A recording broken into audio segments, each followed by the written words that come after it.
Praise the Lord. A dúpẹ́ lọ́wọ́ Ọlọ́run ẹni tó tún fún wa ní àǹfààní láti rí Sunday tó gbẹ̀yìn oṣù kẹfà ọdún. Ògo àti ọpẹ́ ni fún orúkọ rẹ̀. Orúkọ mi ni Pastor Mrs. E.M. Ọládìméjì láti inú ìjọ The Love of Old Evangelical Church, ìjọ oníhìnrere ìfẹ́ ìgbàanì tí ó wà ní ìlú Èkó. A dúpẹ́ pé Ọlọ́run dá ẹ̀mí wa sí. Ohun tí a fẹ́ gbọ́rọ̀ Ọlọ́run lé lórí nìyí. Kí a sì tó lọ sínú ọ̀rọ̀ náà, ẹ jẹ́ ká gbàdúrà. Ní orúkọ Jésù. Ayérayé Ọlọ́run ìyanu agbéyín ga, arúgbó ọjọ́ aṣeyín lọ́ba. A dúpẹ́ pé ìjẹ́ olóòótọ́ yín kò ní àfiwé. Ẹ gba ọpẹ́ wa, Bàbá, ẹ gba ìyìn wa. Ọ̀rọ̀ yín fi yé mi wípé Kristi ni ẹ̀mí náà. Ibikíbi tí ẹ̀mí Olúwa bá dẹ̀ wà, ó níbẹ̀ ni òmìnira wà. Nípa agbára àti ìfarahàn ẹ̀mí rẹ, òmìnira tí ayé wa nílò, Olúwa fi lé wa lọ́wọ́. Òmìnira ìgbàlà, òmìnira ìtúsílẹ̀, òmìnira ìdáǹdè, òmìnira ìṣẹ́gun, òmìnira àlùyọ, òmìnira àṣeyọrí tí ayé ẹnì kọ̀ọ̀kan nílò, Olúwa fi lé wa lọ́wọ́. Gbogbo ẹ̀ṣẹ̀ Olúwa dáríjì. Rìn láàrin wa, ìwà lágbára ti ìgbàanì, ká lè rí ọwọ́ agbára rẹ, ká lè mọ rírì ìfẹ́ rẹ. Bẹ́ẹ̀ ni kó rí Ọlọ́run, ní orúkọ ńlá Jésù Kristi Olúwa wa. Praise the Lord. Gẹ́gẹ́ bí a ti sọ fún wa, ọ̀rọ̀ Ọlọ́run tí a fẹ́ gbọ́, ọ̀rọ̀ tí a gbà, kò rí tí a gbọ́ ọ̀rọ̀ Ọlọ́run lé lórí ni ẹ yìn Olúwa pẹ̀lú mi. Ẹ yìn Olúwa pẹ̀lú mi. Ẹ yìn Olúwa pẹ̀lú mi. A mú ibi kíkà wa láti inú ìwé orin Dáfídì 124 ẹsẹ̀ kìíní títí dé ìkẹsàn tó parí ẹsẹ̀ náà. In 124 láti ẹsẹ̀ kìíní títí dé ẹsẹ̀ ìkẹsàn tó parí orí náà. Èyí tí ó kà báyìí pé ó ní, ìbá má ṣe pé Olúwa tí ó wà fún wa, kí ni kí Ísírẹ́lì kí ó máa wí nísinsìnyí? Ìbá má ṣe pé Olúwa tí ó wà fún wa nígbà tí àwọn ènìyàn dúró sí wa. Nígbà náà ni wọ́n gbé wa mì láàyè. Nígbà tí ìbínú wọn rú sí wa, nígbà náà ni omi wọn nì ìbá bò wá mọ́lẹ̀. Ìṣàn omi ìbá ti bo ọkàn wa. Nígbà náà ni agbéraga omi ìbá borí ọkàn wa. Olùbùkún ni Olúwa tí kò fi wá fún wọn bí ohun ọdẹ fún ehin wọn. Ọkàn wa yọ bí ẹyẹ jáde kúrò nínú okùn pẹyẹpẹyẹ. Okùn já, àwa sì yọ. Ìrànlọ́wọ́ wa ń bẹ ní orúkọ Olúwa tí ó dá ọ̀run òun ayé. Praise the Lord. Tí a bá ń sọ̀rọ̀ nípa fífi ìyìn fún Olúwa tàbí ìpè síta láti wá bá wa ṣe, ẹ rí pé ohun tó wọ́pọ̀ láàrin wa ó ní ká fìpè síta fún ọjọ́ ìbí, fún ìkómọjáde, fún ìgbéyàwó, fún ìdúpẹ́ pàtàkì tàbí fún ìsìnkú, pé kí àwọn èèyàn wá darapọ̀ mọ́ wa láti wá bá wa ṣe ayẹyẹ. Èyí kìí ṣe tí ó ṣe àlejò sí ọmọ ènìyàn. Bákan náà ló rí nínú ẹ̀mí. Dáfídì pé gbogbo èèyàn pé ẹ yìn Olúwa pẹ̀lú mi. Bákan náà ni èmi náà ń fìpè síta fún arákùnrin mi àti arábìnrin mi, bàbá àti ìyá, ọmọ nínú ìgbàgbọ́, pé ẹ yìn Olúwa pẹ̀lú mi. Mo gbàdúrà kó Olúwa kó fún wa ní oore ọ̀fẹ́ àti ìsíníyè tí a ó fi ìyìn bá Ọlọ́run rìn. Nípa ìyìn, òkè ìṣòro máa ń wó. Ta ló yẹ láti yìn? Kò sí ẹnìkan tó yẹ láti yìn bí kò ṣe Olúwa wa. Ìyìn dẹ̀ lágbára púpọ̀. Ìdí nìyẹn tí àwọn òṣèré inú ayé wọ́n máa ń lo irinṣẹ́ ìyìn láti gbowó lọ́wọ́ àwọn ènìyàn. Wọ́n á kì ọ́, wọ́n á yìn ọ́, wọ́n á gbé ọ sókè, wọ́n á sọ ẹ́ di pàtàkì láti lè rí wípé o fún wọn lówó. Níbi wọ́n bá ti ń yìn ọ́ rí, orí tiẹ̀ náà wú, wà ta wọn lọ́rẹ. Mélòó ni Ọlọ́run? Tí àwa náà bá yìn Ọlọ́run nínú ẹwà ìwà mímọ́, tí a bá yìn gẹ́gẹ́ bó ti jẹ́, tí a bá yìn gẹ́gẹ́ bí Ọlọ́run yóò dìde látorí ìtẹ́ rẹ̀, yóò sì ná wa ní ìbùkún àti ìṣerere rẹ̀. bákan náà ni tí a bá lè yìn Ọlọ́run ló yẹ láti yìn. Òun ló ń gba ìjà wa jà, òun ló ń ṣẹ́gun ọ̀tá fún wa, òun ló ń dá wa sí, òun ní nítorí orúkọ rẹ̀ òun ló ń pèsè fún wa. Pàápàá jùlọ nírú àkókò bí èyí tí ikú ń pa lọ́tùn tí ikú ń pa lósì, tí àwọn ènìyàn ń ṣubú, tí alágbára ń ṣubú, tí ẹni tó ní ìyàn ń ṣubú, tí ẹni tí ò mọ̀ èèyàn ń ṣubú. Ọlọ́run ló pa wá mọ́ tí ò jẹ́ kémi rẹ̀ ṣubú lójijì. Àánú la rí gbà. Ó ní ó ń pa wá mọ́ láti fi ara rẹ̀ hàn wá, láti jẹ́ ká mọ títóbi agbára rẹ̀.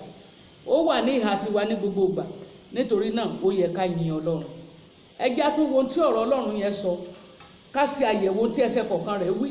Psalm 124, ìwé orin Dáfídì, orí 124, 124, èyí tó lé ní 100. Ó ní pé bí ìbá má ṣe pé Olúwa tí ó wà fún wa, kí ni kí a máa wí? Kí ni kí Ísírẹ́lì wa máa wí?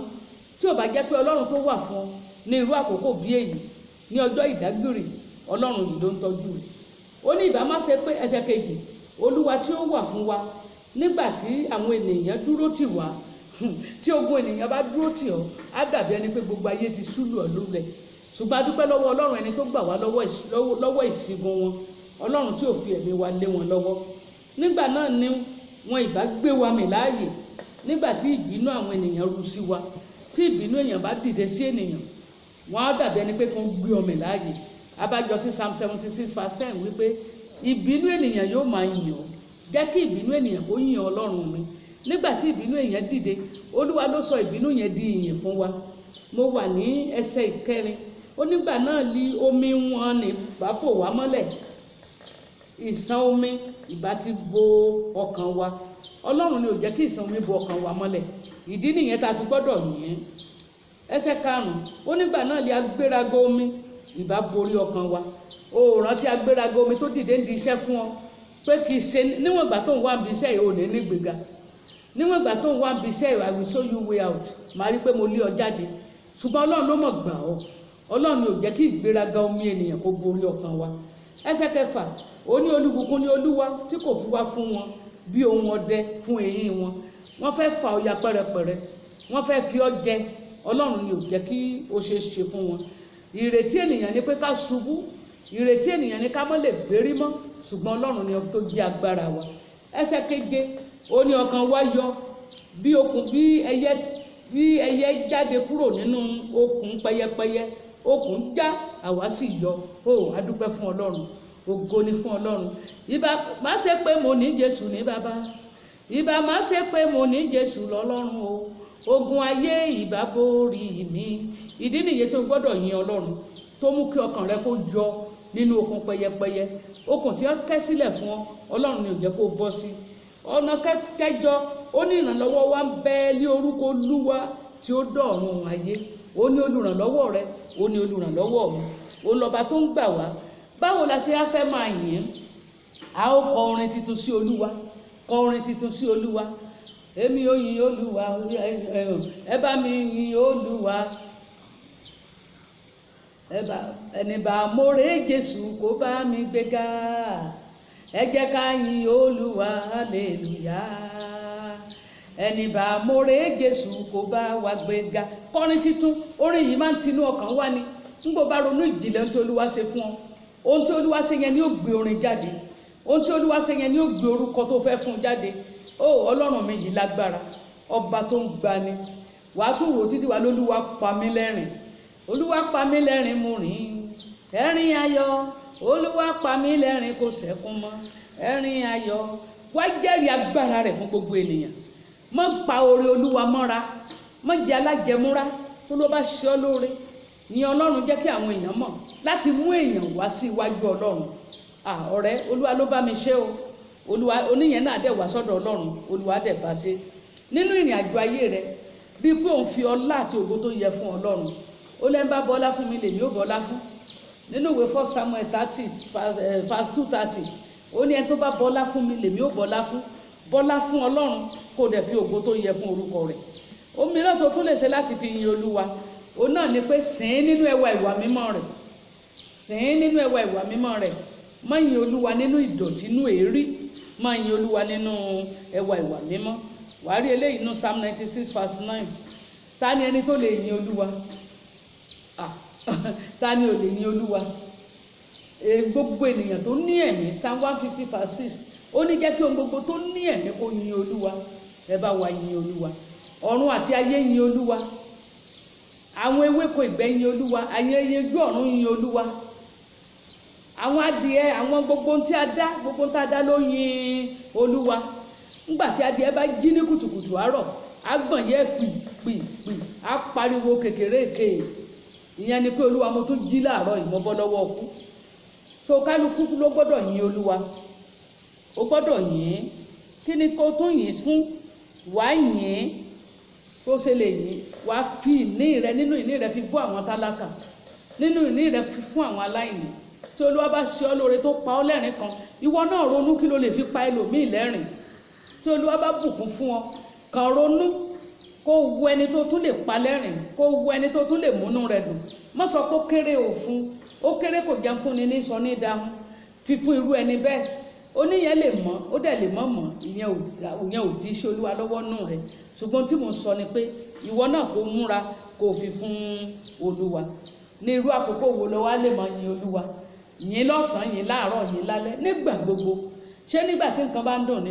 Rárá o, ká má rí. Mo fẹ́ béèrè ìbéèrè kan lọ́wọ́ yín.